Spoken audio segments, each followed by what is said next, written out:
The anime begins in the Demon King's castle, where the heroes group is gathered. Yuga asks if everyone is ready. Mikan mentions that she has researched all the abilities of the Demon King and his followers, and is certain that Yuga will come out victorious. He tells the group to advance, and everyone agrees. At that moment, the castle gate opens, and several servants of the Demon King appear. After defeating them all, the group reaches Yuki's chamber, who asks if they are all heroes, and if they are there to defeat the Demon King. He states that if that is the case, it's a pity, as they will have to defeat him before they go to the Demon King. Mikan throws a fireball towards Yuki, but he easily stops it, saying her magic is weak. Raven then charges at him with his sword, attempting to cut Yuki, but he dodges all the strikes and counterattacks with a kick. Cecilia uses support magic on Yuga, who attacks with Excalibur, but is easily defeated by Yuki's endless darkness magic, and they all fall to the ground. When Yuki is about to use magic on them, he becomes smitten with Cecilia, realizing she is exactly his type. At that moment, Yuki's subordinates appear, asking if they should finish them off. Yuki is startled and comments that he ordered them to stay hidden. Sike mentions that they had been watching the girl on the ground all along and asks what happened. Yuki tries to cover up, saying he was thinking about what to do with them. Duke suggests they should kill them, but Yuki refuses, ordering them to throw the heroes out of the castle. In the nearby human village, they comply, grumbling that it's a drag, and that he will get another scolding from the Demon King. A month later, Yuki is summoned to the Demon King's throne. Izayasir asks how many times the heroes group has challenged him and lost. Yuki answers that it has been 13 times. Zaikir remarks that if they lost to someone like him, they never scared him at all. The Demon King asks why Yuki doesn't just finish off the heroes group. Yuki replies that they are just insects and not worth killing. However, the Demon King says that if he doesn't want to do it, he will assign the task to his subordinates, knowing they are no match for the heroes group, and takes on the task himself. After that, he reflects that the heroes group is strong enough even to defeat the Demon Lord. As he is so strong, it almost feels like cheating. Since he is a demon, he cannot let the Demon King die and decides to finish everything in the next confrontation. The following day, the heroes group returns and says they will put an end to him. Yuga and Raven charge at Yuki but are easily blocked. He uses dark magic on them and throws both against the wall. Cecilia says she will heal them and asks Mikana to buy time. Mikana casts a fire spell, but it has no effect and realizes that Yuki is too strong. Cecilia heals Yuga and Raven. Yuki starts laughing at them, saying that no matter how hard they fight, they will be thrown into darkness every time. Yuga asks for cover for Cecilia and uses the sacred sword technique Excalibur, but is unsuccessful. Yuki says they are not capable of defeating him and makes a proposal. He asks them to leave the priestess behind, and they may pass. Yuga refuses, but Mikana says to accept the proposal, as they cannot defeat him and need to reach the Demon King. Yuga refuses again, and Mikana states that a priestess is not more important than saving the world. Cecilia asks them to go, saying she will be all right. Yuga agrees, saying that shortly after defeating the Demon King, they will come back for her. Yuki opens the door and they advance. When they are alone, Cecilia asks why he asked for just her to stay. Since alone, she is incapable of even scratching him, but she says she will not give up. She uses holy magic against him, and he defends himself, asking her to listen to what he has to say. He introduces himself, but Cecilia does not understand why he is introducing himself to the person he intends to kill. Yuki explains that if he wanted to kill the group, he could have done so since their first encounter. She asks what he wants, and Yuki says he fell in love with her at first sight and asks her to date him. Cecilia is shocked and refuses, leaving Yuki completely depressed. She points her staff at him, saying she will not lower her guard because of this cheap trick, but Yuki does not resist. He says that now that he has been rejected, he no longer cares about anything, explaining that even though he is alive, he can only stay in that place, as he can only leave the castle to attack human villages. And he has no interest in it. Cecilia tells him to stop lying, as all humans are cruel. Yuki reveals that, even though he looks like a demon, he reincarnated from another world. She doesn't understand, and he explains that, on the inside, he is human. Cecilia asks why he obeys the Demon King's orders, and he responds that if he killed the Demon King, he would be the next king, and he has no interest in that. As a result of his choices, he spent days in seclusion, but upon meeting her, he fell in love and kept thinking about her all the time. It was the first time he felt alive, but now that he has been rejected, nothing else matters. Cecilia tells him that if he has a human heart, he should use that power for the good of the people, and invites him to go out into the world with her. Shortly thereafter, we can already see our heroes being decorated for their bravery, as it seems they really managed to defeat the Demon King. King Darth of Clarines is responsible for this, and he needs to do so, as from now on, a new era begins in which humans can live in peace. While everyone is celebrating, our dear Yuki is in the outskirts of the city, as he plans to get to know this place better to be by Cecilia's side. With this determination, he goes there and rips off his own horn, feeling an absurd pain. Meanwhile, the people continue to celebrate our heroes, but we can notice something curious. The sorceress seems interested in the hero, who, in turn, completely ignores her and pays much more attention to Cecilia, saying it was thanks to her that they won this battle, and let's face it, that's not even a lie. Meanwhile, our protagonist arrives at the Adventurers Guild. He wants to register, but the person at the reception is not very friendly. He doesn't even know what the correct procedure is, but finds a sheet and says Yuki needs to fill out the form with his name, age, and a signature, stating that if anything happens during the job, the guild will not be responsible. This guy ends up registering him as Yuki, 21 years old, delivers his guild card, and informs him that he will start at rank F, the lowest among adventurers. I think this is already common knowledge, but he can rise to rank S, which is the highest, granting him more reputation, better missions, and of course more money, cash, bills, dough. This man named Kleiman doesn't seem very eager to work, but at least he wishes Yuki good luck in his adventure. Later that night, our protagonist completes a few missions, gets some money, and starts thinking about what he can do from now on. But his biggest plan is, once again, to confess his feelings to Cecilia. He wants her to accept his love no matter what, and ends up laughing like a madman once again. And as expected, with his strength, it doesn't take long for rumors to start spreading about a boy who is leveling up at an incredibly fast pace. The best part is that Yuki doesn't stop working. He always goes to talk to Kleiman to take on his missions. This ends up irritating the man since he is not the only one working there, although, according to Yuki, it's precisely because Kleiman, ironically, works especially fast despite being lazy. What he didn't expect was that Kleiman would also be so curious, as he soon asks who the hell Yuki is. He tries to say he's just an ordinary adventurer, but Kleiman thinks that's nonsense. A week has passed, and he's already gone from rank F to rank D, so there's nothing ordinary about that. Our protagonist gets scared, thinking he will be discovered, but Kleiman says that, well, at least he's not doing anything illegal, so they end up putting that aside. Still, they make it very clear that the reception is not his job. At that moment, a hooded girl appears asking to cancel all those missions. When she turns around, Yuki immediately realizes it's Cecilia and is completely enchanted. Kleiman, of course, also knows her and asks what the hell she's doing there. The girl tries not to draw attention, but tells Yuki that they need to talk, asking him to follow her to her house. And of course, our protagonist sees no problem with that. However, as soon as they arrive at the residence, we notice that the guards are also very fond of Cecilia, especially one of them who, upon seeing a man descend from the carriage, asks who the hell he is. The companion tries to calm him down, but at that moment, Cecilia appears visibly irritated, saying that Yuki is her friend. This shatters the guard's heart,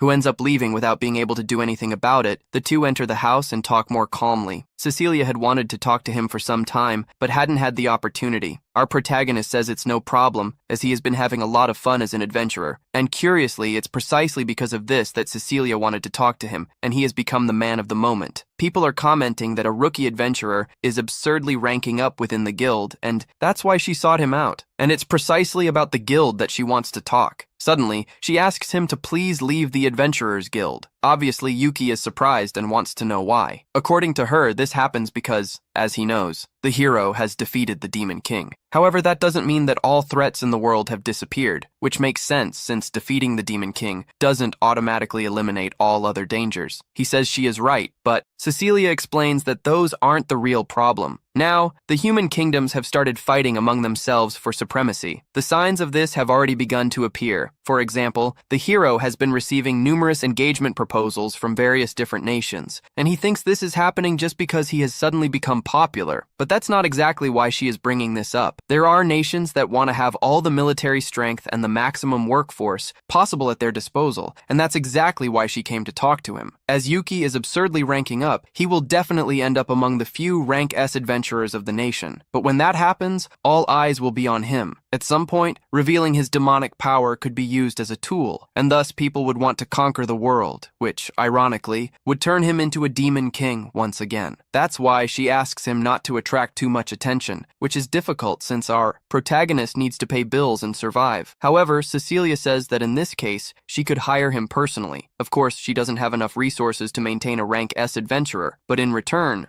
he will do everything in his power for her. She only wants to do this because she truly cares about the peace of the nation, to the point of even bowing before our protagonist, something he doesn't like at all, telling her never to do that again in her life. He makes it clear that even if a beautiful lady appears and confesses her feelings for him, he will never accept, as the only person admired by his eyes is her. This ends up drawing good laughter from poor Cecilia, as he's once again putting on a real show. During the times he was a demon, this makes her feel much more at ease. Then she says he can continue working as an adventurer, or she agrees, and also claims she will try not to stand out too much. At that moment, someone knocks at the door looking for Cecilia. Then we are introduced to Aquarim, her mother. Our protagonist becomes incredibly nervous in front of her. Aquarim apologizes to Yuki for the doorman's behavior and tells him not to worry, as Sophia, one of her maids, will take care of disciplining him. Sophia asks Aquarim how many bones she should leave intact, which leaves both Cecilia and Yuki extremely worried. Getting to the point, Aquarim asks Sophia to step outside for a moment and, alone, asks her daughter if she talked to him about it. Apparently, Cecilia has received several marriage proposals, and to make matters worse, one of them came from the hero. This causes our protagonist to completely lose his patience and start cursing him in the air. The mother clearly notices that Yuki is in love with her daughter, and seeing that it was no longer possible to hide it, he doesn't even try. Then, Aquarim steps forward and asks if in that case he would like to marry Cecilia. Obviously, he was about to say yes, but he notices his friend's expression. Therefore, he holds back and says that he has actually already confessed before and was rejected. For now, he only intends to work hard, achieve good deeds, and when he feels ready, confess. Again, something that is starting to bore the mother a little. It was obvious that she would try to encourage something, but Yuki apologizes if he offended her, and he says he wants to respect Cecilia's feelings. By doing this, interestingly enough, he passes the mother's test, as she would never hand over her daughter to just anyone who came along. Even so, seeing how he behaves, Quarim feels more at ease, realizing that he is not a bad company, and hopes that he will get along with her daughter. With that, she takes her leave, and Cecilia also says goodbye to Yuki. But before that, quite nervously, she asks if he can do her a small favor, to allow her to call him by his name. She thinks it might be too bold of a request since they barely know each other, but it's no problem for her. In return, she will also call him Yuki, which makes our protagonist very happy. Sometime later, Yuki finds himself easily dodging the attacks of a cockatrice, and after cooking it with impact thunder and collecting its feathers, prepares to deliver the mission. He remembers that Clement had said this mission would take an entire week, but for him, it took just a day. However, suddenly, he is attacked by his old group, and, upon recognizing them, warns Sid not to attack him, because it's Yuki. He makes it clear that he is relieved to see them alive. Still, his old group asks for explanations, since now he seems human. They ask what the hell happened to his horn and wings, revealing that they were very worried about him as he disappeared when the Demon King died. Yuki then reveals that he confessed to the priestess of the hero's group and was rejected, but now he is living as a human adventurer. His old companions are perplexed. Nevertheless, Yuki says that now they can live as they wish. However, they refuse to do whatever they like, because they intend to accompany him. Moreover, they also want to meet his human crush, to which he responds that this will not be possible. But they say that if he can change his appearance, then so can they, and there's nothing to worry about. Yuki is not very convinced, but he ends up accepting. In another scene during dinner, Cecilia scolds him, asking what kind of bastard he is for plucking all the feathers from a harpy, who is still a girl, even if it's to disguise her. And Yuki apologizes. Sometime later, while having small cups of tea, Cecilia comments that they don't seem like monsters, to which Duke replies that they actually are. He is a Dula ram, Rappiness is a harpy, and City is a red. Yuki reprimands him for talking too much.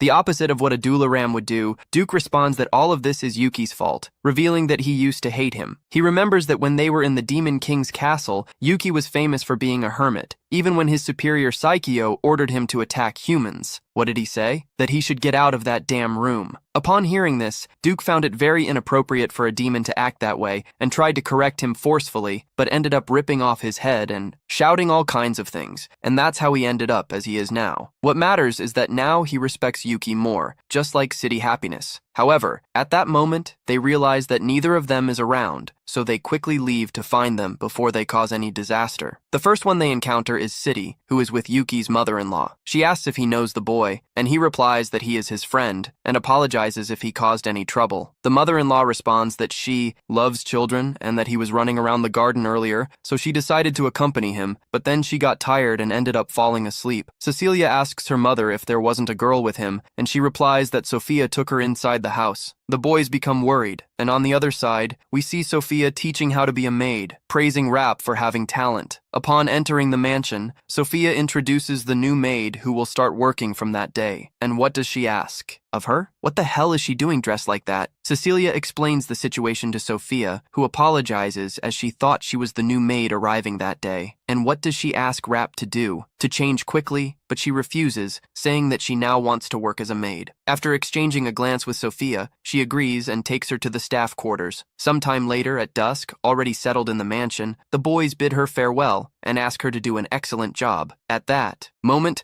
Yuki's mother-in-law approaches to whisper that her daughter, besides working as a priestess, also needs to attend to VIPs, which is why she is very tired. For this reason, she will give her a day off the next day and hopes that he will invite her out. Indeed, the next day, he is already waiting for Cecilia to go out with her. He is clearly a bit nervous, because he knows that this is basically a parental-approved outing for her. When Cecilia finally arrives, Yuki is completely taken aback by her casual outfit and beauty. She is wearing different clothes than usual, and he can't stop thinking about how well she pulls it off. Cecilia notices that he isn't saying anything, so Yuki quickly compliments her glasses. She explains that they are a disguise, because if people recognize her as a member of the hero group, everything would turn into chaos. Yuki easily understands the life of someone famous, saying that it must be hard to live like that, and Cecilia simply apologizes for making him accompany her in this. Yuki immediately brushes off the topic and says he will cooperate with her to make this a good day off. The two walk through the city, and the first thing she notices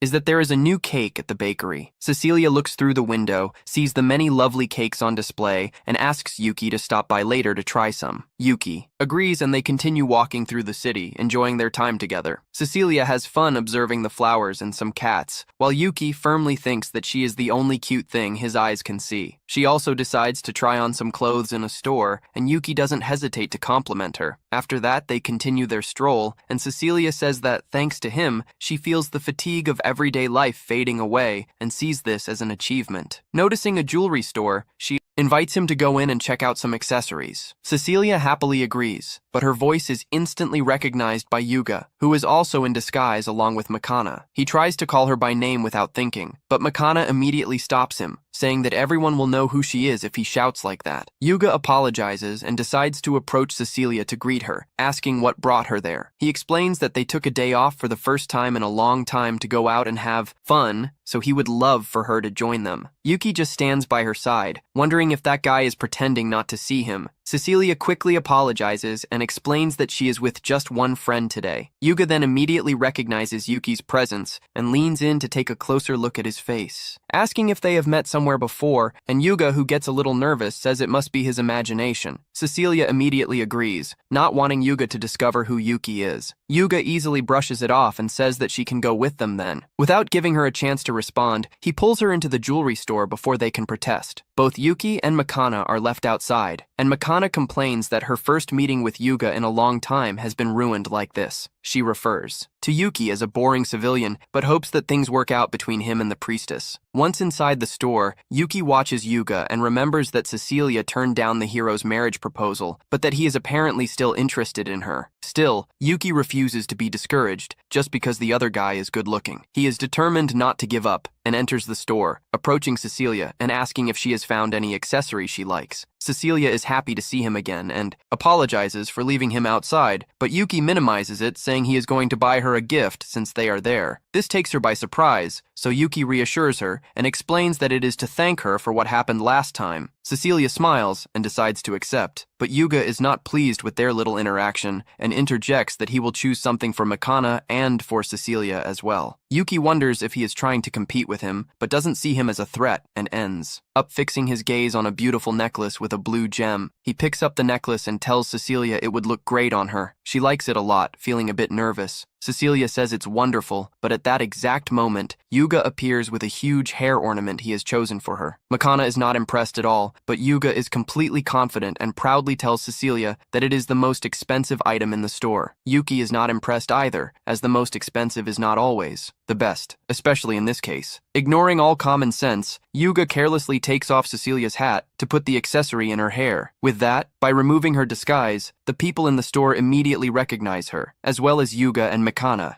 In a matter of seconds, everyone is surrounded by civilians, and Cecilia says it's time to leave the store. The furious crowd takes everyone away, leaving Yuki behind since no one knows him. He starts running through the city, knowing he needs to find Cecilia as quickly as possible. Shortly after, he encounters another crowd, but this time it surrounds Raven, the knight from the heroes group, and he doesn't quite remember, but feels he has seen that handsome man before. A man next to him informs that Raven is the former swordsman of the heroes group who has been promoted to captain of the knights. Then, Yuki finally remembers him as the silent swordsman who fought alongside the hero back then. It seems he is having trouble now, so Yuki decides to help him and shouts that he saw the hero going in the opposite direction. The crowd immediately rushes after the hero, leaving Raven finally alone. Yuki seizes the opportunity to run with him to an empty alley, knowing they won't be found there. Raven nervously searches through his pockets, and Yuki assumes he won't receive any thanks, so he decides to leave and advises him to use a disguise the next time he goes out. Raven quickly stops him before he leaves and is surprised to hear his voice for the first time, as it sounds much more feminine than he expected. He finally understands why Raven can't speak in front of people. Raven asks if he won't mock him since he knows his voice doesn't sound very masculine, and Yuki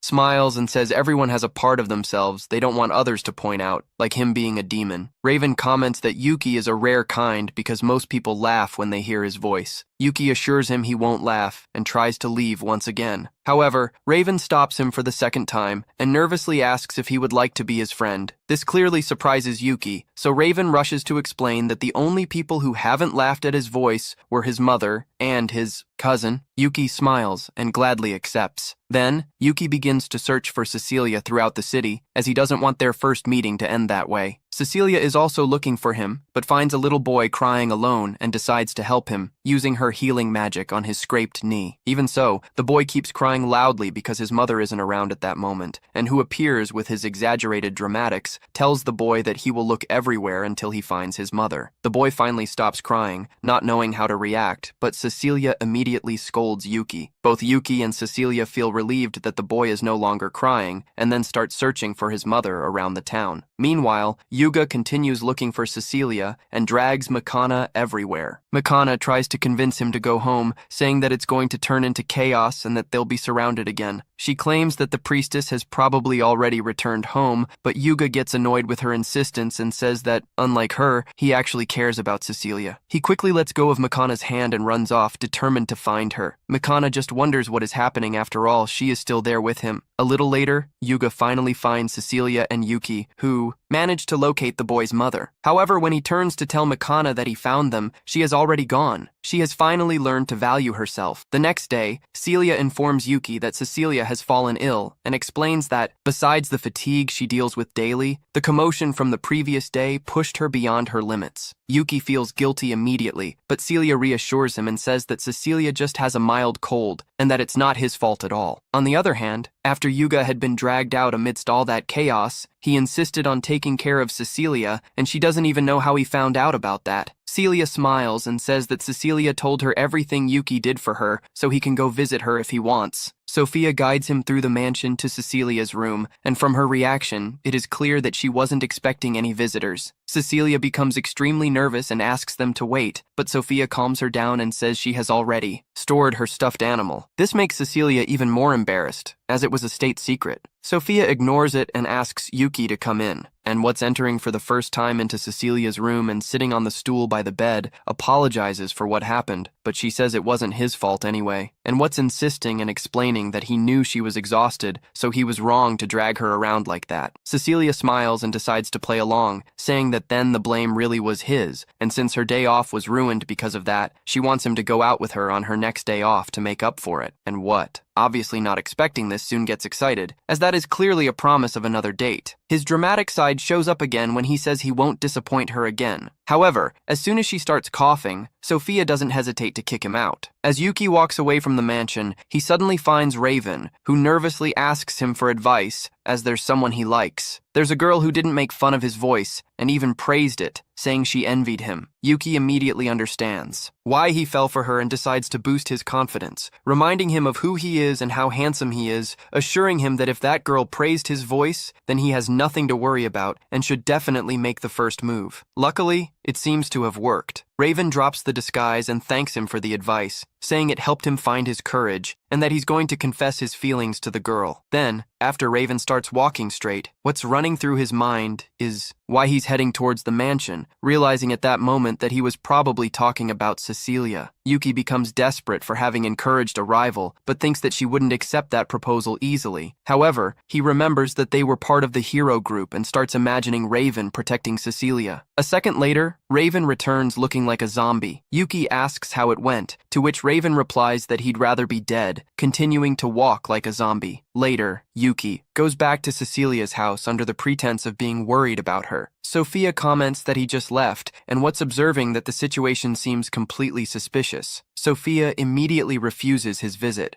and he sends her to come back another day. He asks if Raven has just left, and the maid confirms, saying he asked to see Happiness. Upon realizing that Raven confessed to Happiness, Yuki is shocked and decides to go see her. Yuki asks if Raven came to see her, and she confirms. Yuki comments that he is her friend and asks if he confessed to her. When Happiness confirms, Yuki asks what she replied. She says she only said impossible, and Yuki is surprised by her insensitivity, but he says if she doesn't like him, there's nothing to be done. Happiness says that's not it, but when bombarded with questions from her captain, she runs off, saying again that it's impossible. That night in his room, Yuki meets with Sick and Duke to talk about Happiness and Raven. Sick asks who Raven is, and Yuki recalls that he was the swordsman from the heroes group. He remembers him as the human who always lost to the captain. Duke asks why Yuki is making a human get close to Happiness, since even if humans say they like her, it shouldn't stir positive feelings in her. Harpies are beautiful by nature, and for this reason, humans capture them as slaves. Additionally, there are many humans who hunt them for their feathers. Raven only joined the Lord Demon's army because Duke saved her from a human trying to enslave her. Sick comments that even with that happening in the past, he believes she doesn't hate humans, as there are also kind humans, and she voluntarily became a maid in the human mansion. Yuki agrees and tells Duke not to worry, as Raven doesn't seem like a bad guy, and Happiness herself must have noticed that. The next day, Yuki goes to the Adventurers Guild and looks for Kleeman. The receptionist, upon seeing him, asks if he is the person who is always talking to the vice master of the guild. Yuki is shocked to hear the term vice master and asks who she is talking about. She confirms that Kleeman is the vice leader and understands what Yuki is feeling. He asks where he is right now, and the receptionist comments that he is hospitalized. Yuki goes to the hospital to visit him. Kleeman thanks him for the visit, and Yuki asks what happened to him. The man replies that he accidentally made his wife angry,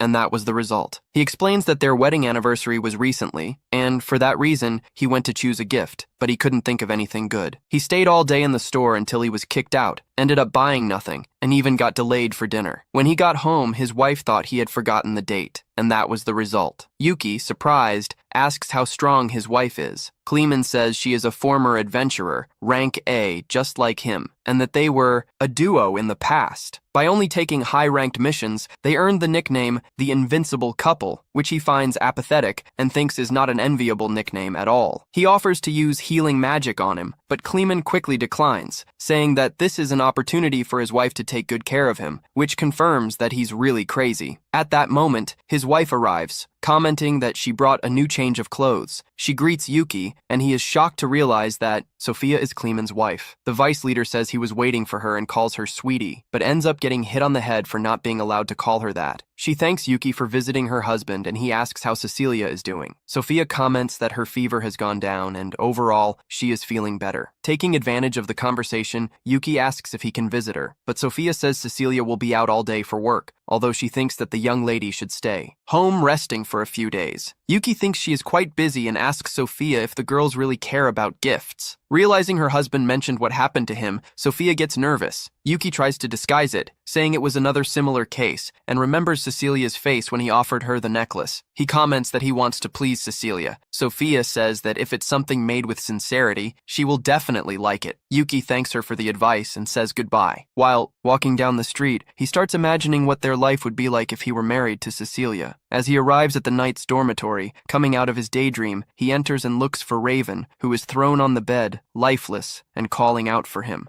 But there is no reaction, so he uses the ultimate card and speaks the name of Happiness, which causes Raven to quickly come back. Raven asks how he knows that name, and he says that they have known each other for a long time, and asks if he has time to tell how they met. Raven recounts that it all started one day when he was patrolling alone. Some thugs were harassing her in an alley. Raven decided to intervene and defeated one of them. Then, when the others saw that he was from the Order of Knights, they decided to retreat. Without further ado, he said goodbye to Happiness, but she stopped him and thanked him. Raven replied that he was just doing his job. Upon saying this, he realized that he had heard her voice. Embarrassed, he was about to leave, but Rapness told him that he had a beautiful voice. Obviously, Raven thought that was absurd. However, Rapness went on to say that it was beautiful and that she envied him for it. After that, she said goodbye. Back to the present, Raven mentions that her uniform looked familiar to him. Then Yuki understands that that's why he went to Cecilia's house. Raven asks if Yuki knows her too, and Yuki replies that he does. Thus, he tells his story. Raven is impressed by his determination and becomes even more depressed about not being able to be like him. Yuki asks him not to think that way and reveals that Rapness has difficulty dealing with men due to past traumas. Raven understands that's why she rejected him, since her sudden confession scared her, and he doubts it's just because of that, but comments that it's still too early to give up. He encourages him to keep going and suggests they go out together to spread their minds. So, they go to a store where other couples are buying things. Raven asks Yuki if they won't look strange, but that doesn't concern him. Then Yuki sees that Cecilia's gift is still there and buys it, hoping she will like it. At that moment, he sees Raven looking at what to buy for Happiness. Raven approaches,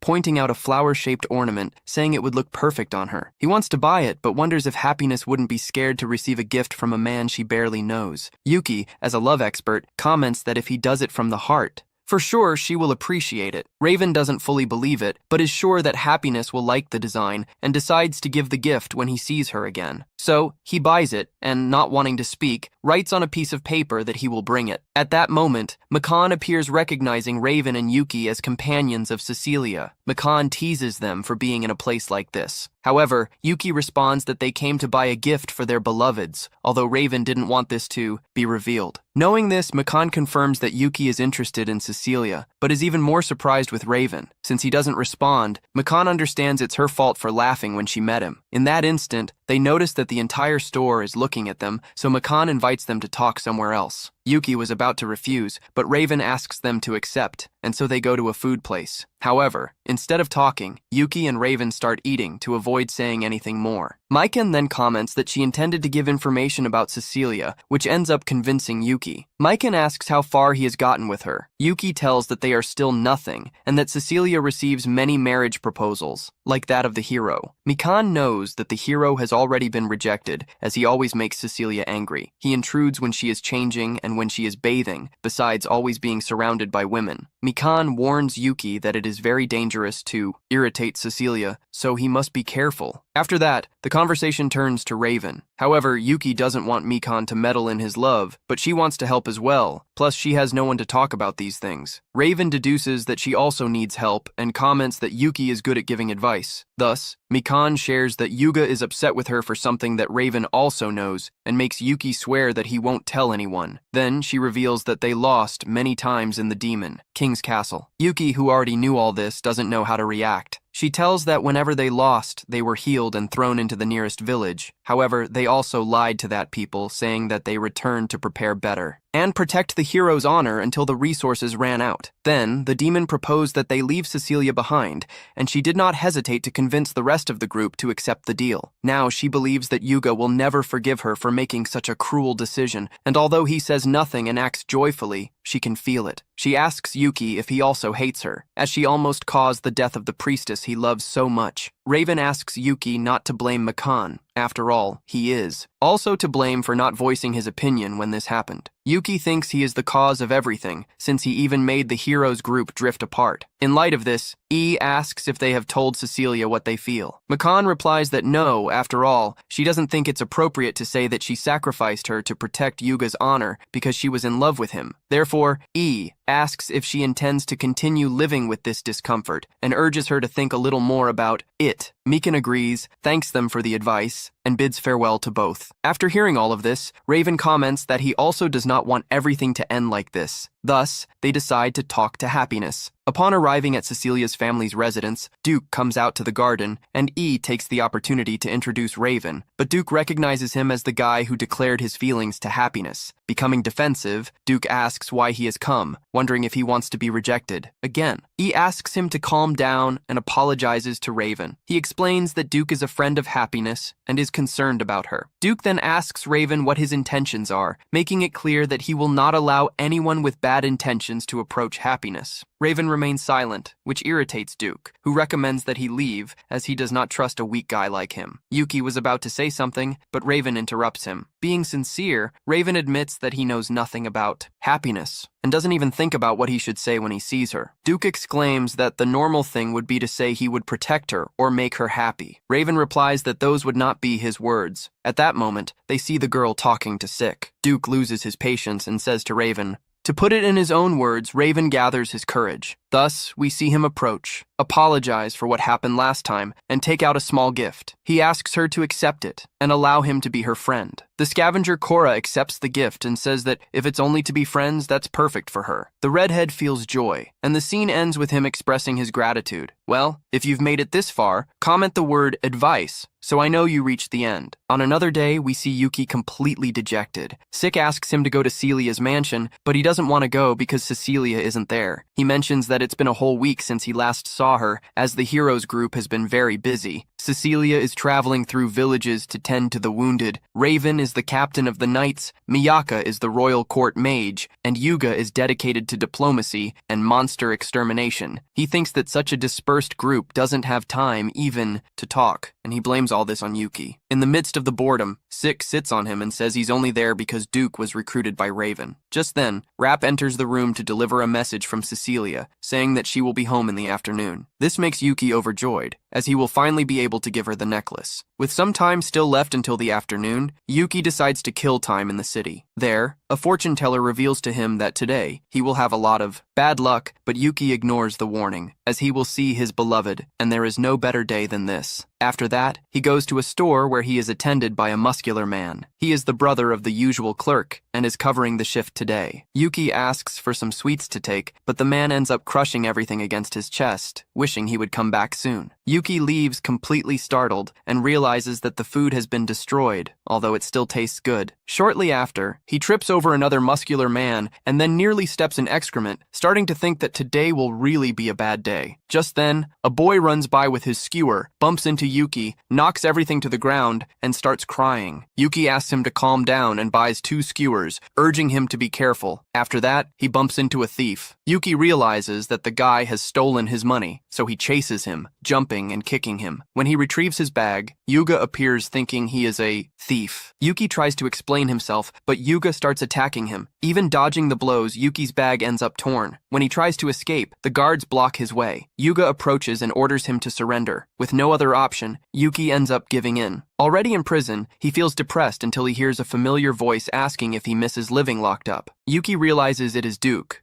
He says that Raven is already investigating the case, so he asks for patience. This makes Yuki feel relieved, now that Duke is under Raven's command. Yuki should call him captain, but for Duke, Yuki is his only captain at this moment. Another guard arrives. She is Irene, an elf. She informs Duke that he needs to return to training, as the sub-captain is furious that he left. Duke tells her to forget that and to hand him the key, since, as Captain Raven stated, Yuki did nothing wrong. Irene hands over the keys and mentions that the hero wants to apologize to him, leaving Yuki curious about what he intends to do. Thus, we see Yuki gathered with Raven and Yuga. The latter, with his usual demeanor, offers a feast as a way of apology. After they eat, Yuga hands Yuki some pages filled with apology phrases that Raven forced him to write. Then, Yuga asks if he is the boy who was with Cecilia the other day, and Yuki confirms. Then Yuga asks what his relationship with her is. The protagonist replies that they are just friends, which relieves Yuga, who then asks for advice on how to get along better with her. Yuki is indignant after all. They are rivals in love. Concealing his discomfort, he says he can't help, as he doesn't know her that well, and suggests asking someone else. Then Raven proposes Mikana. Yuga says he finds that unlikely, as she hates Cecilia. This surprises Yuki, who asks if that is what she said. Yuga replies that no, but he's sure, as she tried to abandon Cecilia in one of their battles, although fortunately nothing happened. Even so, he thinks that's very cruel. Yuki's face grows serious upon hearing this. He asks if Yuga is serious. As far as he remembers, Mikana wasn't the one who abandoned Cecilia. Yuga shouts that he doesn't know anything,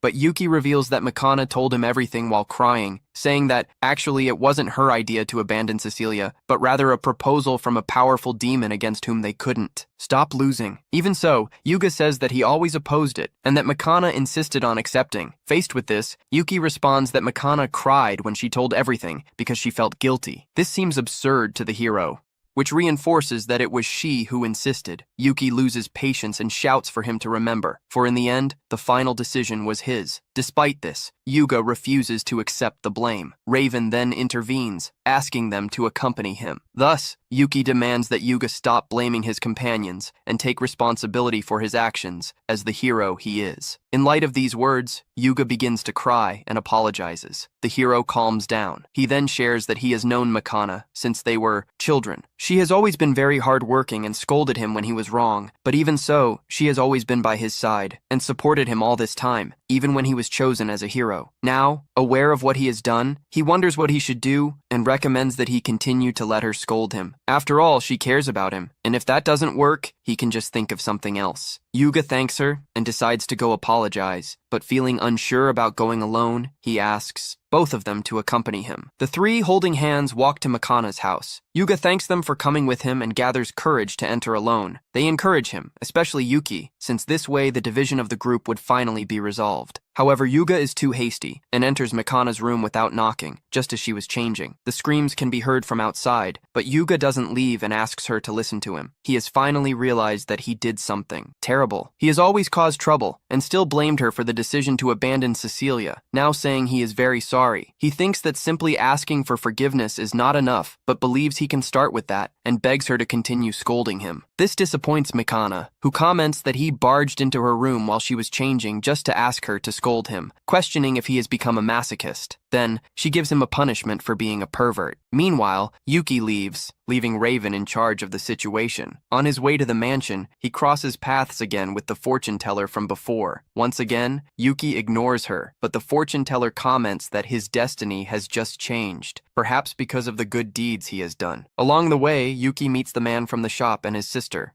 He had come to apologize for the smashed sweets and handed her other ones as an apology, but Yuki thanked him and continued walking until he was surrounded by three men dressed in black. At that moment, a butler greeted him, apologizing for the trouble caused by the young man. Master Yuki recognized him as the boy with the skewers. The butler explained that he had escaped and handed him a gift as an apology. After that, we see Yuki arriving at the mansion and apologizing for being late. Upon entering, he saw Cecilia. She commented that it felt like an entire month had passed, and before they even sat down, Yuki handed her the gifts he received, sweets and skewers. Since they were there, Cecilia asked if he would like her to prepare tea, and Yuki questioned if that wasn't the maid's job, but she replied that Sophia had taught her how to make it, adding that she was also a good cook, which made Yuki fall even more in love with her. After they ate, Yuki shared that Rap and Raven had become friends and also commented that he had met Mikan and Yuga, wishing that everything would work out for them. Cecilia was about to ask something when they heard Yuga's screams. He entered the room without warning and stated that he had already recognized his mistake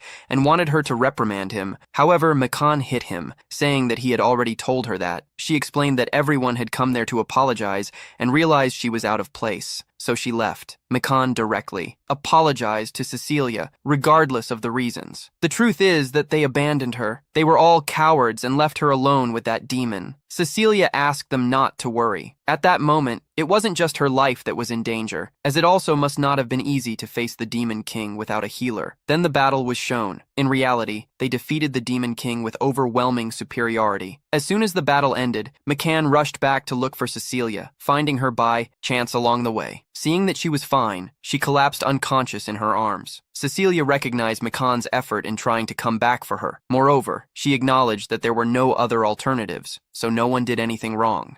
The two hold hands. McCann thanks, and the others apologize too, although Raven does it in her own way. Seeing that everyone has reconciled, she feels happy. In the afternoon, we see our couple taking a walk. Cecilia thanks him for advising her friends and allowing this misunderstanding to be cleared up. He replies that he did it because things seemed strange between them due to his fault. Once again, Cecilia thanks him, saying that she now feels happy, and not only that, as she also gets along well with her family and friends, besides having adapted to that world. Taking advantage of the moment, he gives her a gift. Cecilia opens it and discovers that it is a necklace. The protagonist comments that it is the same one they saw on the day they went out together. He asks her to accept it, and Cecilia agrees, promising to take good care of it. This leaves Yuki emotional, who thanks her while crying. Cecilia feels a bit confused, but can't help but think about how her world has become more lively since she met Yuki. In a scene change, we see a village being raided by bandits. Their leader raises his sword against the village chief and demands valuables. The chief agrees to hand everything over, but pleads for no one to be harmed. The bandit merely laughs, and as he is about to end the chief's life, he is slain from behind by a young swordsman. The bandit's companions become enraged and attack the mysterious young man. However, he takes them all down with just 3 simple cuts, saying in the end that he is very bored. Now we are with Yuki and Siki, who accompany Cecilia on a mission entrusted to her. Siki celebrates a lot as he was dying to travel in a carriage like that, while Yuki asks her not to make so much noise since they are there to help. Siki retorts, saying that she didn't want to be alone, and seeing the two of them arguing ends up getting some laughs from Cecilia and what. However, he remains irritated since his plan was to be alone with her, and her friend basically ended up ruining everything. At that moment, Cecilia apologizes and says that she really appreciates the fact that they accompany her in this task, but suddenly she covers her mouth and makes a face, explaining that she feels sick from the movement of the carriage. Pixies, something that Cecilia thanks before taking a sip, then comments that she is already feeling better. They argue again because of this comment, but Cecilia just laughs and says that she feels comforted by being able to travel with them later. They finally arrive at the village that was attacked, where they observe the damage caused by the bandits. The mayor approaches to greet them and admits who never imagined that Miss Cecilia would honor them with her presence. She in turn explains that her companions are friends who came to help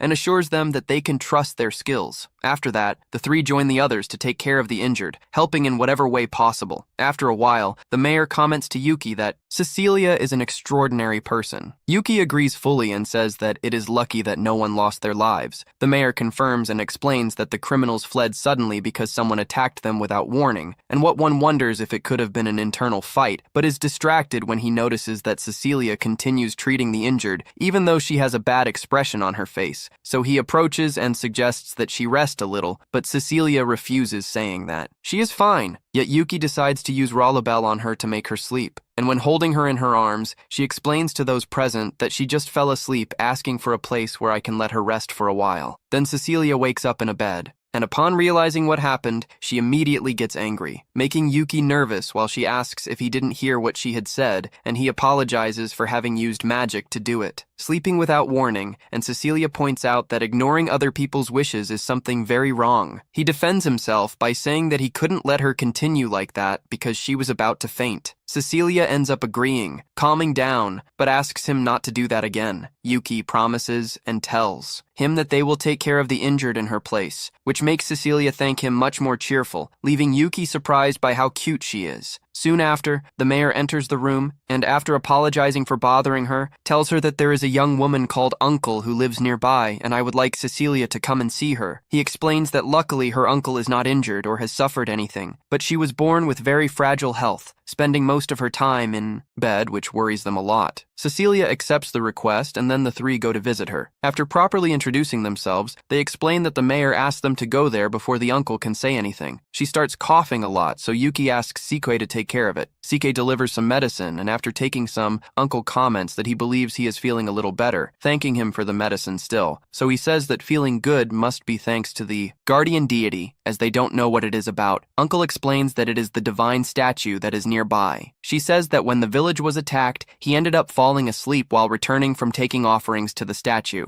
but nothing happened to him. He also says that it wasn't the first time something like this had happened, because when he was just 7 years old, he went through something similar. She was about to be attacked by wild beasts when the guardian deity appeared. To save her, convinced that it was a divine intervention, she talks about it with joy. On the other hand, Cecilia realizes important details such as extreme drowsiness and a dark ray, which seems very suspicious. So they ask their uncle to take them to the statue. When they see what it is, the three agree that the appearance, it's evil. Uncle tries to complain about that, but her health worsens and Cecilia takes her back home, leaving them alone. Yuki comments that it is quite obvious and that it is a gargoyle from the Demon King's castle, and suddenly the gargoyle attacks Yuki with a ray of darkness that he dodges without difficulty when he tries to say something to himself. He realizes that she has already attacked and disabled the gargoyle with ease. The gargoyle says that if they are going to kill her, that they do it right away, even if you don't have any problem with that, and which explains that they just want to talk and asks her to attack, then reminds the gargoyle that she was the one who attacked them first. Gargoyle apologizes and asks why they find it strange that a gargoyle ends up becoming the guardian deity of a village. She explains that she was created to protect a sanctuary, but that one day bandits. After that, these same bandits began to terrorize the village, and she decided to grant divine justice, so the people began to treat her as their guardian deity and as their reward. It was good. She didn't see any reason to complain. However, currently only that girl continues to visit the place since she was saved from some monsters. Uncle started to go every day to clean the sanctuary in the day before learning about the bandits. The gargoyle kept her safe after hearing the whole story, and which concludes that she has no intention of harming any human before they leave, but he asks a specific favor to Sick at nightfall. Yuki walks alone with Cecilia through the forest and tells him that he went to the installation because he was sleepy, hiding the fact that this was a request, how everything worked out. He thanks the heavens for finally being able to be alone with Cecilia. Cecilia says she doesn't like the idea of leaving monsters loose around, but she also doesn't see that she is causing problems for the people of the village, and the one who agrees with this and says that as the gargoyle has behaved well. So far, he does not believe that anything bad will happen with this. Cecilia agrees to give the she the benefit of the doubt, closing the subject. After that, the two remain completely silent, and Yuki wonders in her mind what she should do without having the slightest idea what to say. Some seconds later, Cecilia trips on a root that sticks out of the ground, but Yuki reacts quickly and catches her in time. As expected, the two end up becoming much closer than before, but after a brief moment of tension and embarrassment, they quickly turn away out of shame. Yuki advises that she be more careful, as the paths are dangerous at night, something Cecilia accepts in addition to thanking him. A short time later, in the village, the alarm sounds warning that the bandits are attacking again. Causing chaos everywhere, they demand that the residents hand over all the money and food they have, but luckily, Yuki, Cecilia, and Sick are present this time and refuse to accept such atrocities. One of the bandits treats them like simple brats, but Yuki tells Seek to take care of them. Even though she has just been woken up from her nap, Seek jumps up and skillfully knocks out two of them with kicks, knocking down others with his dagger. Without wasting time, Yuki uses Stormblow, creating a whirlwind that throws a group of bandits into the air when he hits them squarely. Suddenly, one of them attacks him from the side flank, trying to surprise him, but Yuki blocks the blow with magic without difficulty, causing the enemy to also be thrown by the air pressure without being distracted at any point. He electrocutes the bandit who tried to attack Cecilia from behind, and she thanks him for protecting her despite managing to defeat all the bandits nearby. The three realize that something is happening further on, precisely in the direction where the sanctuary of the guardian deity is. Worried Yuki asks that Sick go and check the place at that moment. A large group of bandits gather in front of Yuki and Cecilia, and one of them warns them not to underestimate them, saying he doubts they can face them alone upon hearing this. Yuki responds that against all of them, he is more than enough, and then uses Hyperstorm, launching a medium-power tornado that uses shipping into the air. Shortly afterwards, the bandits are immobilized, resolving the attack. Meanwhile, the uncle, in tears, asks the guardian deity to hold firm because she was seriously injured because of an unexpected attacker, the swordsman from before. As for Sick, she ends up being overcome by that same enemy, and upon realizing that Yuki and Cecilia are falling apart, approaching, he pushes him away with a strong kick, commenting that he seems to have hit the jackpot. Very irritated, Yuki asks who he is, Cecilia replies that he is S.E. Miller, the hero of the Empire Garys, something that surprises him since he didn't know that there were others, besides Yuga Sick. Toarito murmurs that his duel isn't over yet, but Cecilia tries to calm her down so that she doesn't try anymore and asks what happened. Sick explains that Miller attacked the gargoyle that protected her uncle by the back, and that she just wanted to protect them. When she heard this, Miller says it's ridiculous to defend a gargoyle and goes to her to finish the job, when Yuki asks him to stop. Miller asks what he wants to say that monsters must be killed. Yuki just asks him to leave her alone, explaining that gargoyle wanted to protect his uncle, but this makes Miller declare that he is going to cut that brat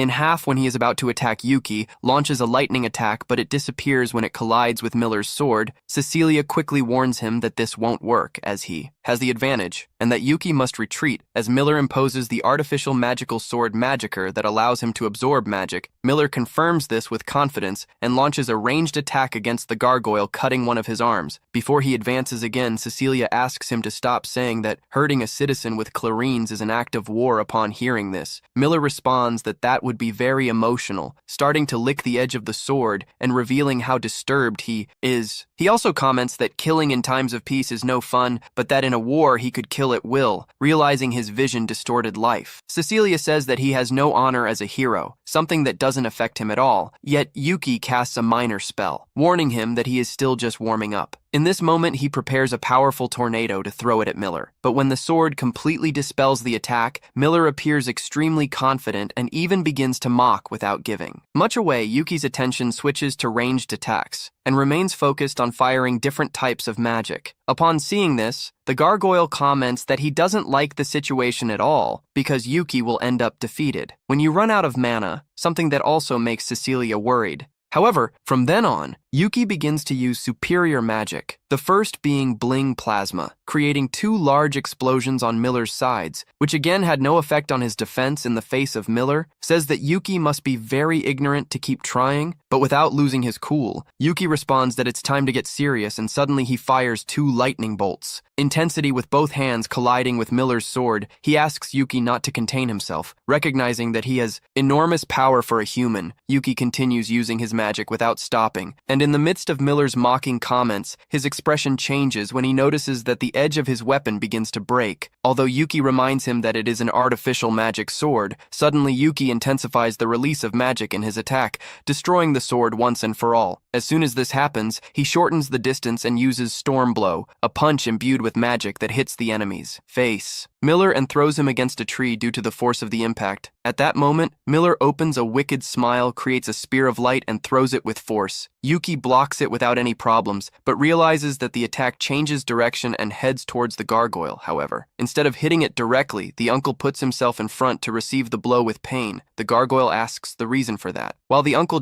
she is relieved that she is safe, Cecilia quickly runs to her to provide first aid, while Miller insults the fact that someone sacrificed themselves to a monster. Before Yuki could react, Miller prepares a bow and launches a special attack into the air that is divided into several magical rays aimed at everyone around, and which protects everyone with a barrier, but ends up allowing them to. Miller escapes when he realizes that everything ended badly, and he mentally curses himself, thinking he is an idiot for having let so much mana go to his head. Anger consumes him to the point that he suffers a sudden transformation, losing control of his own power. Miller walks calmly and heals his injuries with a magical item he had kept. It is then that he notices a demon approaching something that you consider perfect since you are in a bad mood. When he prepares to attack him, and what disappears from his front and appears behind him, crushing him violently against the ground. Feeling the overwhelming force, Miller asks what the hell he is. But Yuki. It just reminds him that he ripped off the arm and wings of his gargoyle subordinate, and that he will pay with his life for his atrocities upon hearing. This, Miller assumes that Yuki is the gargoyle's master. Next, Yuki holds the erg by the neck and simply releases it, delivering a powerful kick that launches it away, devastating everything in its path through the forest. Even after receiving such a violent blow, Miller manages to get up injured and wonders how there are still such powerful demons since the Demon King was defeated. Miller turns to attack him with the weapon, but Yuki holds his arm with ease, forcing him to release the short sword with him immobilized. Yuki uses his other free hand to concentrate magic on the fist, and instead of punching him, he just presses the fist against Miller's stomach. Miller falls to his knees because that release of magic is more than enough to weaken him, and what silences him by squeezing his neck and cutting off his breathing. But then Miller says that he needs to understand him, because killing amuses him that they are the same. These words provoke a reaction in Yuki, but he remembers Cecilia's worried look when she sees him in that shape. Thanks to that thirst, Yuki's killer calms down a little, and he tells Miller that he is not worthy of dying by his hands, and that if he is lucky, he will be able to return to his country. Miller asks if he is serious, and states that he will never forget this humiliation without paying attention to him. Yuki simply throws him into the lake below, and then Yuki approaches on foot, having already returned to normal, and asks where the others Cecilia are. He responds that everyone is safe and sound, which he considers to be a good thing, but suddenly his head starts to bleed, leaving Cecilia alarmed, and he asks her not to worry, explaining that it happened because he pulled out the horn that had appeared, and without hesitation, he uses his healing magic on it. I feel immediate relief, and he is grateful the next day. Uncle explains to the group that he wants to go to Minerva because she wants to find a way to cure the guardian deity. Later, Cecilia recommends her uncle to her mother to work, and she accepts without any problems, trusting her judgment with everything settled, and asks permission to leave the statue there. But Cecilia angrily refuses, saying that it is very ugly, which ends up making her uncle sad. With the achievement of leaving the gargoyle in the room, Yuki, uncle, takes charge of making it shine while carrying out its maintenance. But when he finishes, he starts coughing a little. This makes them ask if he is well, and also clarify that he doesn't need to come every day. He ignores this and asks where Yuki is, something that surprises the gargoyle, as it is unusual for her not to have noticed that he left, and that, in fact, said he would go to the castle. Here we see that both Yuki and Cecilia attend an audience with the king, where the long-haired woman at his side, named Sylvia, announces him as King Dars of Taclarines. Because of the way he speaks and what he thinks, whether they are humans or demons, all the kings in this world are arrogant. However, Dars leaves aside this seriousness and comments that it was too formal, and, laughing, he proposes to speak in a normal way, something that Sylvia rejects. After that, Dars apologizes and gets straight to the point, telling the two that they expelled the hero Miller and a group of bandits, thus saving the village of Dagas. That's why they will receive a bonus. Cecilia immediately says that she doesn't want anything in return and that she just did what she had to do. The king considers this very and respects her stance, so he decides to ask Yuki the same. Suddenly, he stands up to clarify that the only thing he wants is something that not even the king can grant, as it is a desire that he needs to achieve on his own. This catches the attention of Dars, who asks if it is about money, but Yuki replies that it is not. As he likes to joke around, Dars then asks if it would be a harem or even the throne. However, Yuki makes it clear that it is nothing like that, stating that the only thing he longs for is Cecilia's love. After making this announcement in a dramatic way, a long and awkward silence takes over the great hall. Meanwhile, Cecilia is perplexed and quite flushed with embarrassment, without ever having expected anything like this. After a few seconds, the king just lets out a laugh, agreeing that it really is something he can't give her. Despite this, already at Cecilia's residence, he immediately kneels down in front of her to apologize. She reprimands him, saying that it was the right place to declare your love, and accuses him of not having any common sense or brains. Celia takes her side, saying that he is totally guilty and that he needs to think about what he did. It is then that she informs him that, from today onwards, he is banned from seeing Cecilia for a month. Upon hearing this, he is completely shocked. The impact is so great that his body shakes and he faints on the floor. Seeing this reaction, Cecilia comments to her mother, which, it seems, he has regretted more than enough, and asks if this is really necessary. This catches the attention of Celia, who asks if by any chance she will miss him. The way how she raises this doubt makes Cecilia nervous, not knowing how to respond, and based on her reaction, Celia agrees to reduce the punishment to half a month. Having said that, she signals to Japines to grab Yuki and forcefully expel him from the room. As he is dragged, he screams Cecilia's name in pain. In the hallway, Happiness stops in front of a window and asks him to take a look. What he realizes is that C is down in the garden, which answers her question about why he hadn't come back yet. She comments that he's been sad for a long time and that she supposes it's because of Miller, since he hasn't been able to protect Chell and the gargoyle. On the other hand, Tio clings to the gargoyle, adoring her, even though she tries to ask him not to be so clingy. Soon after, Happiness arrives and throws Yuki to the ground. greets the two, calling the gargoyle Tio finds this strange, and Yuki explains that the name is because it is a gargoyle and that they need to call it something. Upon understanding, Tio thinks it is a name very beautiful, although he makes it clear that for her, he will always be her guardian deity. Suddenly, she starts coughing again. Then Gar asks her to go back to Javen, who stays by their side to accompany her. Before leaving, Gar advises her not to try too hard, but Tio, with a smile, says that all her strength comes from him. When they are alone, Yuki complains about having let herself get carried away, since this prohibited him from seeing Cecilia. But understanding his situation, Gar suggests that he will have to do everything possible to make up for it later. Yuki visits the guild and explains his situation to Kleeman,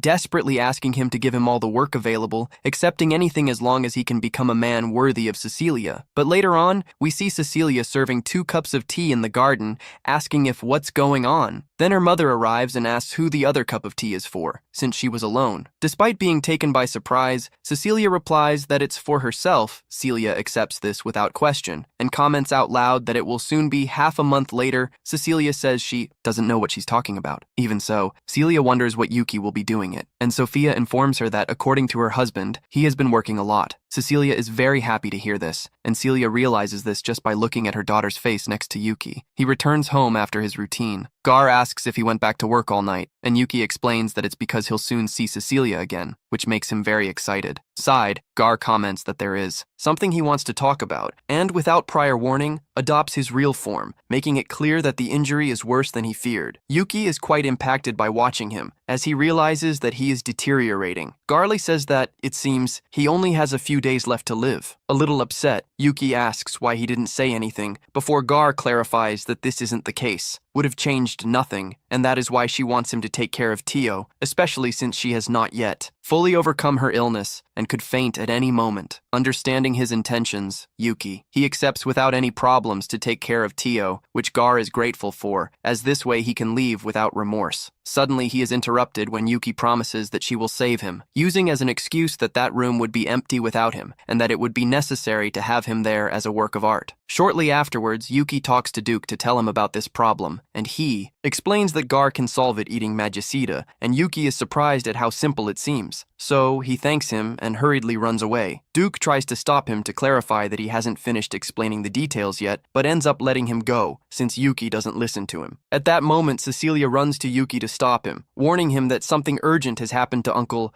The two arrive at her room. Yuki asks herself how she is. He responds that the situation is serious, as the fever is not going down, and Cecilia knows that magic cannot eliminate the disease itself. Seek adds that his uncle loses his strength very quickly, and that the medicine will only give him a little more time. Yuki asks if there is anything they can do, so Siki explains that they are missing ingredients, the twilight herb being needed. As Yuki doesn't know it, Cecilia explains that it is a plant with flowers that only grows in places rich in mana, and Sika adds that it doesn't grow in Minerva, the which is not good. Even so, Yuki firmly declares that he will resolve this, and Cecilia decides to help him. At that moment, Yuki also mentions Gar's case, causing the uncle to react and ask if anything happened to the deity. Seek stops her from getting out of bed, saying that she needs to rest, and tells Yuki that he will keep an eye on her. When the two leave the room, Yuki asks Cecilia, where can they find the magicite? She responds that the Merchants Guild must sell valuable materials. But when they are about to go, they are surprised to see Celia in front of them, who quickly tries to take responsibility for being together, and Cecilia does the same. To their surprise, Celia asks them not to worry, as she knows they were worried about their uncle. Kindly, he asks them to do what they need to do. When they arrive at the Merchants Guild, they discover that there is neither magicite nor twilight herb, as they are scarce materials, and what is left with soon after, Kleeman arrives to ask the attendant if his matter has already been resolved, receiving the answer yes, with the delivery of the order form. Next, Kleeman tries to say something to Yuki, but he immediately interrupts him, saying that he refuses, assuming that he wants to give him a job, and that at that moment he doesn't have time for that. Upon hearing this, Kleeman approaches and asks if he needs magicite and twilight herb, and explains that, if that is the case, there is a mission that consists of eliminating a monster in a magicite mine. As a lot of humans accumulate there, the twilight herb also grows in this place. Once they discover this, Yuki and Cecilia look at each other and accept. Without hesitation, participating in the mission later, they leave in a carriage together with Kleeman and Sophia. Yuki complains that it will take 2 days to reach the mine, but Kleeman clarifies that as he was in a hurry, he got an express carriage, something he should be grateful for. The next day, Sophia asks if everyone is ready to leave, but Yuki and Cecilia worry when they see her leaving to the girl dressed as a maid. She explains that it is a custom-made combat outfit, and adds that her husband dislikes the way she looks wearing the maid's uniform, leaving her too quite impacted by this unexpected information. Without further ado, they begin the journey, and when they advance far enough into the mine, they encounter the mutant rock eater that doesn't stop eat magicite. Shortly after, he notices their presence and without hesitation starts throwing huge rocks at everyone. Yuki takes charge of pulling Cecilia out of reach, while Sophia uses her speed to dodge, and Kleeman protects himself by summoning his creatures. For a few minutes, Yuki and Cecilia use different spells to contain the monster, but due to his absurd strength, he manages to dodge, break free, and continue attacking aggressively. So, Kleeman explains to Yuki that he is going to cover Sophia with fancy games so that they can enter through the monster's mouth and kill him from the inside. Plan, Cecilia worries, as it doesn't seem like the safest plan in the world, but Sophia guarantees that hand-to-hand combat is her specialty. Kleeman even boasts, saying that his wife is the best in the world.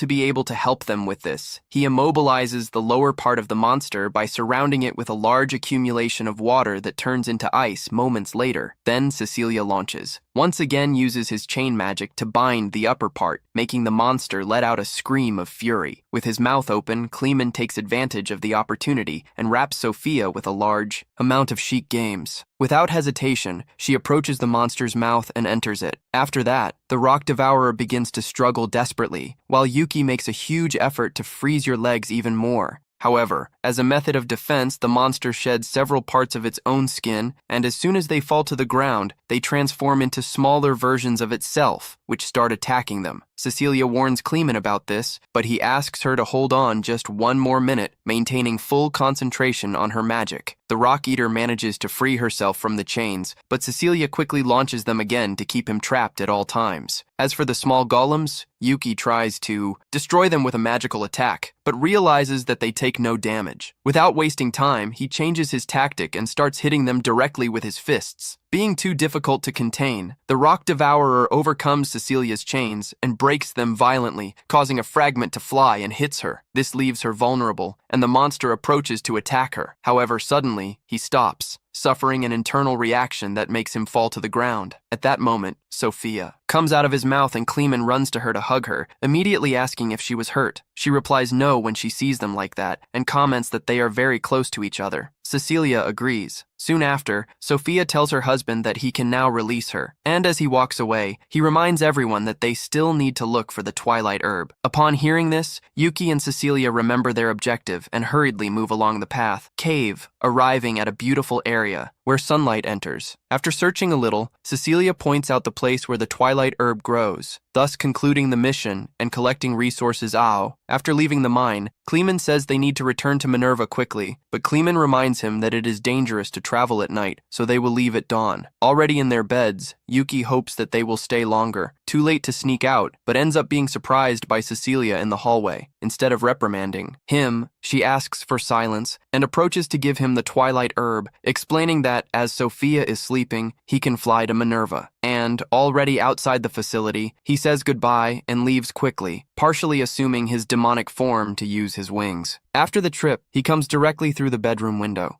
and he approaches Gar, as he does not react, and he despairs, thinking he has arrived too late, refusing to accept this. He begins to shake him in despair, calling him a useless statue and saying that he cannot die after deceiving an innocent child. Suddenly, a strong flash of light comes out of Gar's eyes, showing that he is still alive. The first thing he asks is what happened to Uncle, and who responds that she will be fine. Yes, that he is taking care of her. Gar feels relieved to hear this. Without wasting time, Yuki says that he also needs to hurry in eating magicite, but Gar responds that with the wounds he has, a little magicite won't be enough. Ignoring this, Yuki forcibly shoves the magicite into his mouth, saying that they still need it try, as it is not an option to sadden poor Uncle, who is fighting the disease just because she believes in him. While trying to force him to eat, he is surprised to see something that looks like a claw between the stones at the same you.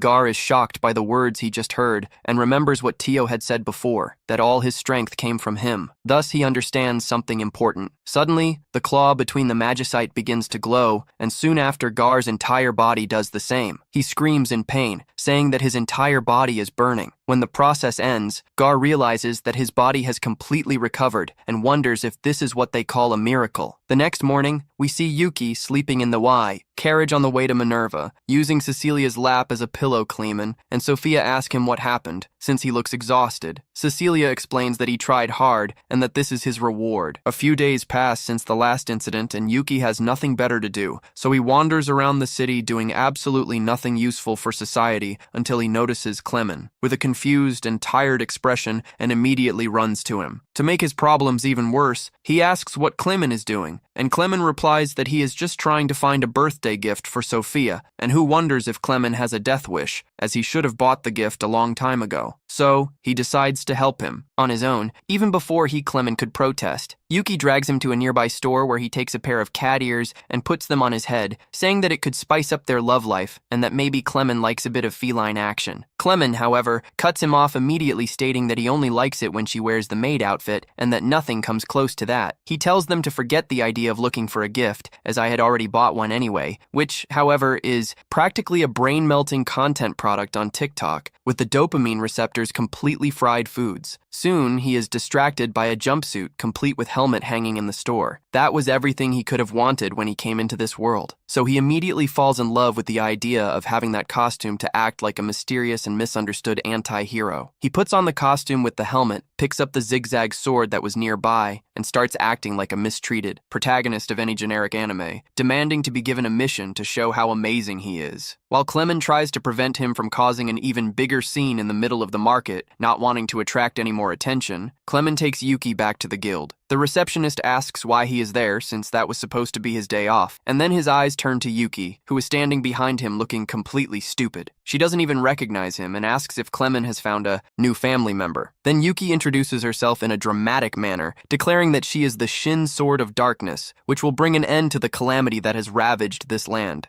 Tired of it, Kleeman just asks her to hand over some missions so he can get rid of that idiot. The receptionist takes out the last 4 remaining A-rank missions and asks which one of them he wants, but he replies that the Swordsman of Darkness does not choose. He does them all alone. Confused, since it's not normal for someone to take on so many missions at once. She hesitates, but Kleeman insists, so that he just gives it all away. The next morning, Yuki sets out on his first mission, to obtain the heart of a black dragon. He finds the creature in a clearing in the middle of the forest, where the dragon immediately goes on the attack. Using his agility, Yuki easily dodges and then delivers an electrifying blow with his sword, killing the monster with a single attack. He returns to the guild and gives the heart to the person who had requested it to cure his daughter, and soon the people around begin to notice this new individual who defeated a black dragon alone. Even Kleeman recognizes that, as much of a clown as Yuki is, there is no doubt that he is absurdly talented. So he solves the other missions one by one until only the last one remains, which requires tracking down a group of thieves and capture them, dead or alive. As night falls, the area around the pier becomes eerily silent, with only a few guards patrolling, and enter the main warehouse, where they find one of the merchants who was on their list, threatening to kill him if he doesn't hand over everything he has. Before they can act, Yuki appears out of nowhere in front of them, declaring that the reign of terror ends there and that, if they want to touch the merchant, they will have to pass by him first. 2 of the thieves draw their weapons and advance, but Yuki is too fast, easily dodging while still provoking them. He decides to use lightning magic. The first ray misses, but the second hits the girl squarely, knocking her unconscious. The next one hits the other, who falls to the ground, screaming that he can no longer feel his fingers. Only the leader remains, a boy with green hair, who takes a magic book and launches an attack against Yuki, but he blocks it with his own electrical magic and overwhelms him with a shock that paralyzes him, with everyone defeated. Yuki turns to the merchant and begins a dramatic speech, but the royal guard arrives at the scene along with Duke and Raven, immediately realizing that that idiot can only be Yuki. The knight orders that he surrenders, since it is now a crime scene, but Yuki disappears at the same time. Raven comments that they don't need to look for the clown, as there was a mission to capture those criminals. While so, Yuki hides behind some boxes, thinking that he deceived everyone and that no one knows who he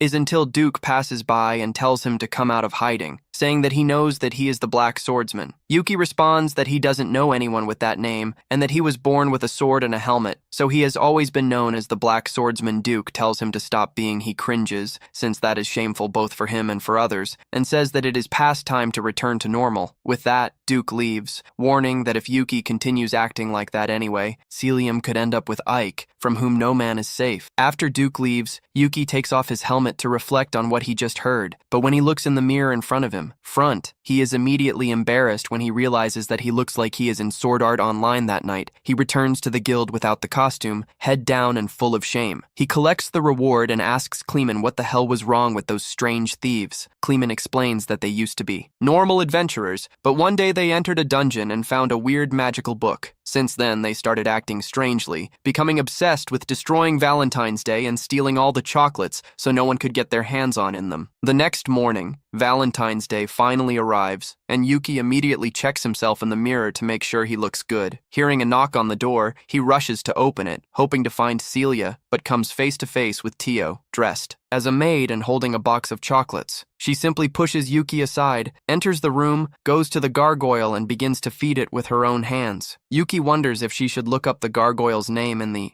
Epstein. With this in mind, he goes to the guild hoping that something interesting is happening there. He is greeted by Kleiman, who arrives with a box full of chocolates made by Sophia A. herself. Box glows when he opens it. He takes a bite and describes the taste as divine, but tells Yuki that he won't get anything. Angry, Yuki claims that he will get even better chocolates and leaves cursing Kleiman. He goes to find Duke just as the knight appears with a box of chocolates and hands it to Duke, saying that he has always been a great help at work. Duke, he tries to keep his distance so as not to get involved, but this only makes Yuki even more angry, who leaves there cursing Duke for receiving chocolates. As he passes through the facility, he sees a door ajar, and upon peeking, he finds Raven and Harp inside. Realizing that Harp also brought chocolates for Raven, he leaves muttering curses and decides to walk through the city, but this only makes things worse, since everyone is celebrating Valentine's Day, walking happily with their girlfriends, while he is alone in the world. To make matters worse, Yuga has a huge line of women waiting to meet him, delivering chocolates. This makes him even angrier. When he turns around, he ends up bumping into Mika, who also has a box of chocolates for Yuga. He asks her if she's going to deliver the gift now, but Mika is intimidated by the huge line and decides that she won't give her box to Yuga, thinking that it might not be good enough. Before she can leave, Yuga calls her, saying that he was waiting for her chocolates. Mika is extremely happy and hands him a literal piece, who eats it contentedly, but is soon overwhelmed by the crowd of girls in line. Tired and defeated, Yuki returns to Celia's mansion, but discovers that she is in town. Fortunately, her mother hands her a small bag of chocolates. However, before he can take advantage of them, Duke appears running and warns that the thieves and their leader, Envy, have escaped from prison and are causing chaos in the city. They run back to the city and find Envy and his cronies on top of a monstrous earth monster,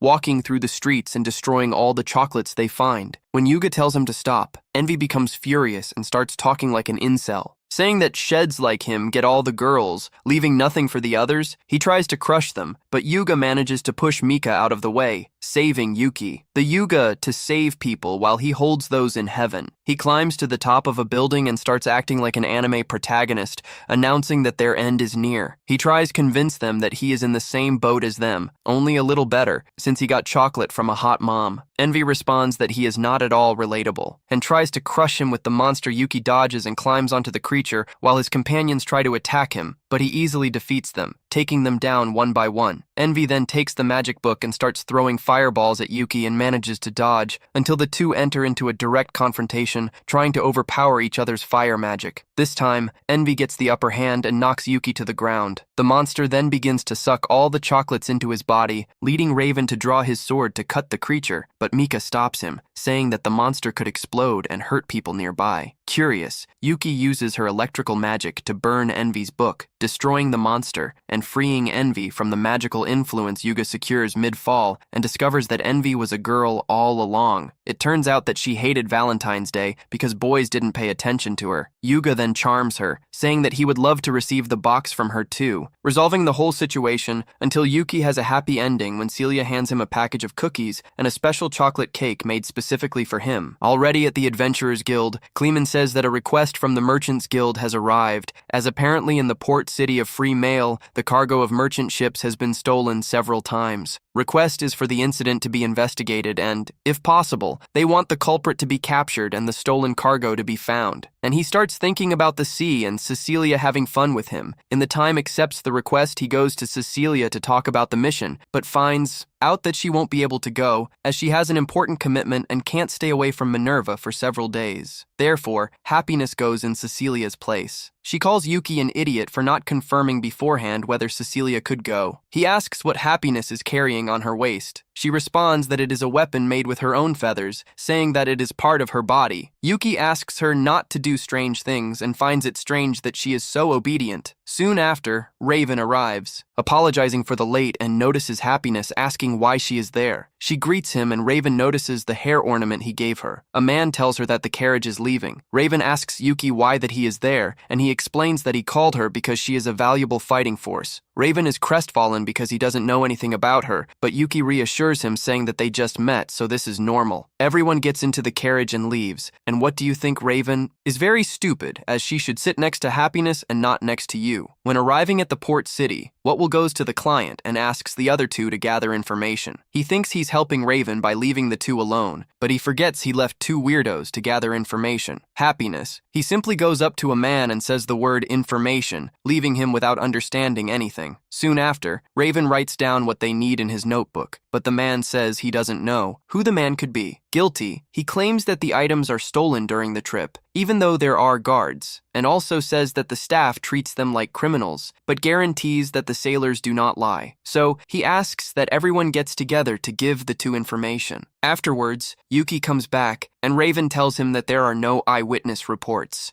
As to who stole the cargo, although each ship had constant surveillance, the sailors claim not to remember when the incident occurred. They find the story very strange, and Raven comments that if the sailors were to blame, they would try to come up with a better story. And O asks if he suspects anyone, and Raven says that several said they heard a beautiful voice singing moments before they lose their memory. He thinks a demon is involved and suspects it is a mermaid. Yuki imagines a mermaid and thinks he would love to meet them. He calls Happiness and says that a mermaid appeared. The sailors are shocked and say that they will all be devoured. They go to Yuki and ask if he can eliminate her, and O asks if mermaids are that scary. Sailor responds that there are many cases of ships sinking or people losing their lives because of them, and that the seas there used to be safe, but now they can't even get on board. Boat, because of so much fear, Raven writes that he is the commander of the Knights, and that it is his duty to protect the people, so he will defeat the mermaid. They thank him. Afterwards, we see Yuki and Happiness sitting on a bench. He comments that humans see demons and monsters as scary things. She calls him a recluse and says that the Demon Lord's army is invading humanity, and he comments that he had forgotten Raven, then comes back and apologizes for the delay, and Yuki asks if he's finished. What did he do? Raven confirms that she bought more paper and pens. Happiness hands him a churro. He thanks her. She then starts eating, after he hands him his, and asks him to eat too. He takes a bite and says it's sweet, and Yuki thinks the only sweet thing there is the atmosphere between them. Raven comments with Yuki that someone said he saw a mermaid when he was shopping a little while ago. A man approached him and asked if he was the commander of the Knights. The man said he saw the sailors hiding cargo in a cove on the outskirts of the city, and that there was a mermaid there too, which asks him if this guy doesn't look suspicious, but Raven says they need to check. He asks for Rap to wait for them there, but she refuses. Raven comments that fighting demons is a little difficult,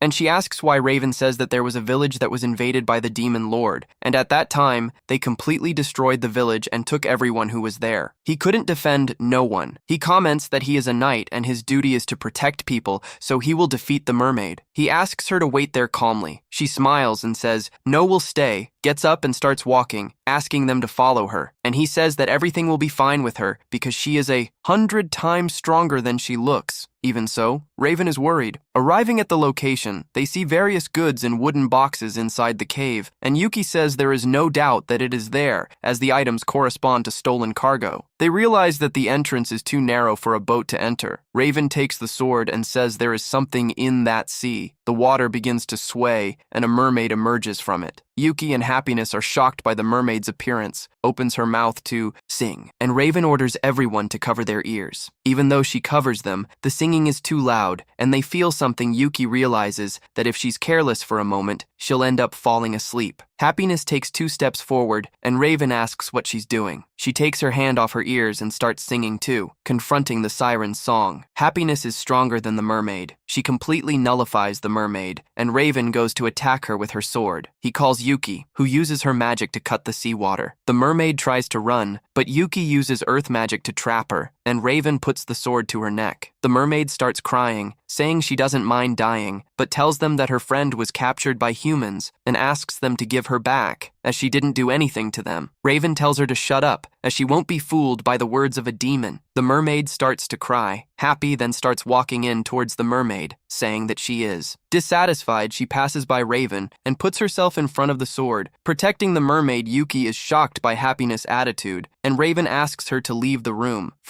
But she refuses. Raven asks why she is defending a demon.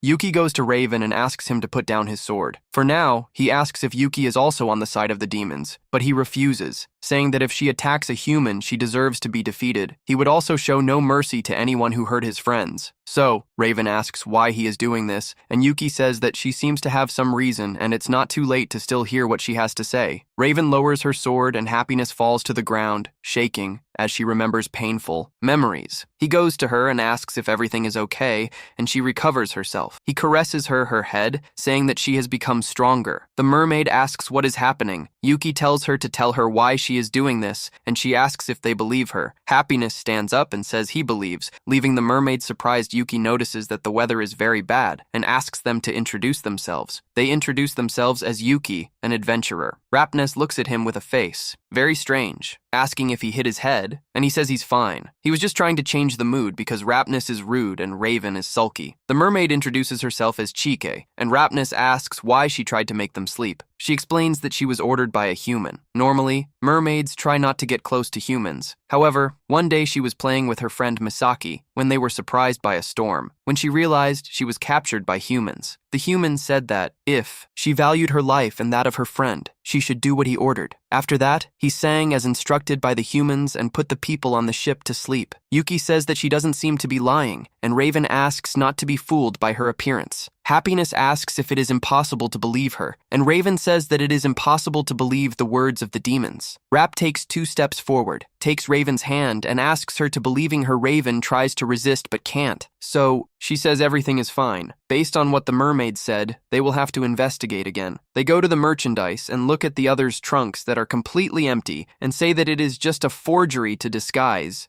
Raven comments that they deliberately leaked information to attract those who would come there. So, they fell asleep to the singing and silenced them. Yuki realizes that they were about to be killed. Raven says it's a very indirect plan to be from a demon and starts to believe her. She asks Chike if she knows where their hiding places are. She says she apologizes, but she doesn't know, because she was blindfolded when she was transported. Yuki wonders what she should do, and Raven says that if her guess is right, they should get there soon. Just wait. Ask for it. Leave it to him, as he will confirm it. Soon after, we see the bandits walking towards the hideout, saying that they did not expect the Order of Knights to keep an eye on them. One of the bandits asks if it's time to change territory. Soon after, Raven goes towards them. One of the bandits greets him naturally, asking if he's okay. He says they were worried about him, and that's why they went there. Raven asks if they really are. The culprits and the bandits start laughing at his voice, saying it's very strange. Raven calls them fools and says it almost was deceived by them, as they are worse than the mermaid who cares about her friend. He says he will not kill them, but they will receive the judgment of the law. The bandits realize that the mermaid told everything, and they say she will be punished. Then they take out their weapons against him, but Raven is much stronger than them and starts knocking him out one by one. Several thugs attack him at the same time, but he continues defeating everyone. When they notice his aura, they see that they have no chance and try to escape. However, Yuki arrives right behind them, calling them villains who used an innocent mermaid, and says that he has arrived. It's time to put an end to their story. Happy arrives and throws Yuki into the lake, saying that she's talking too much. She uses wind magic and throws all the bandits into the lake, making them crash into trees and rocks, knocking them all out at once. She tells Raven to fight together. Soon after, we see all the bandits wrapped in ropes, saying they were controlled by the mermaid. Raven puts a sword in the face of one of them, with a dark look.